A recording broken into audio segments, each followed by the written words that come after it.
Siyasette sol ve oң deydigan bir gap var. Aslında o'ttirda turganlama var. Oң, sol, o'ttira deydigan gapdi, ama hazırki şu siyasetçiler sol veya oң deydigan bo'ldi. O'ttirdikini demeydi.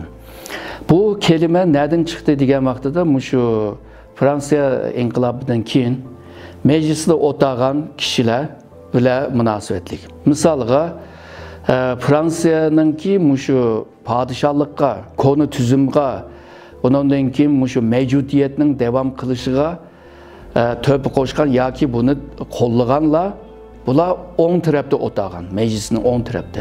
Sol tarafta o'tirganlar bolsa, padişahlıklarını ip taşlaş lazım. Mevcut bo'lgan tüzümnimi ip taşlaş lazım. Hazırki anlarını, düşüncelerini almashtirish lazım. Yenilik buluş lazım, terakkiyat buluş lazım. Deydi. Abi o'ttirdi qolganlar bo'lsa, ba'zan oң tarafdan so'zlaydi, ba'zan sol tarafdan so'zlaydi. Shuningla bu siyosatda bir oң ve sol deb iqim veya bir düşünce paydo bo'ldi. Bu düşünce başka devletlerde mi? O devletninki medeniyetiga, kültürüge ve anlarga, düşüncelere karşı biraz azrak özgürlükler buludu. Misalga komünizmni qabul qilganlar hammasi solcu buludu hamdi. Ama Xitoydek, Stalinninki Sovyetdek ve hazırki şu Şimali Kore'dek devletler sol deydi, ama hammasi mevcudiyetini qo'g'daydigan, milliyetçiliğini güçlendirdigan ve şundaqla bir kuchga ega bo'lib, boshqasini izladigan ve o'zidan bo'lmagan millatlarni qiynaydigan bunda bir ahvollar bor. Shuningga o'ngchig'ima o'xshamaydigan ahvol bor. Misolga, Yevropada şu biraz soldi, keyin ondan keyin bu sosyal demokrat degan bir hukmni ep turib, solchilikdan o'ngga emas, markazga azroq qaygan manda ahvolma bor sol.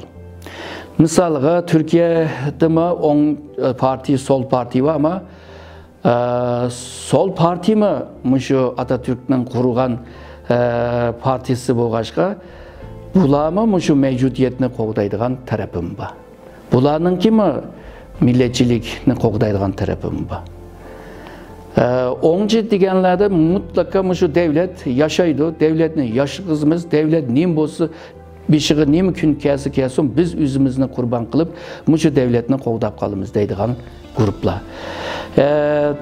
Ama bazı bu o'ngchi degan şu milliyetçilik hareketi bilan siyasetini ilib borgan bu partiler bazen de yeni taraqqiyotni qabul qiladi. Yeni terakkiyatını qabul qilgandan keyin o'zgargandan keyin bu biraz solga o'xshab qoladi. Shuningga solchi va o'ngchininki arasında bunday naq bir siziq yo'q. Ba'zan bunda bir-birisiga o'tishib ketadigan bir ahvollarma bo'lib qoladi. Misalga Amerikani misal olgan chog'da Amerika eng yaxshi bir misal, chunki u yerda bir oң parti var. Demokrat degan bir sol parti var, Cumhuriyet degan bir oң parti var. Hem de bu Amerika köşmen devleti bo'lgandan keyin nurg'un köşmenler Amerika'ya yerleşdi. Bazı köşmenler o'zini qaysi partiga qaratganligini bilmaydi yoki tanlashda qiynaladi. Bunda bir ahvolda nima qildi deganda, misolga men köşmen bo'lgandan keyin Amerikada insan hakları cette teng beraber buluşunu halayman.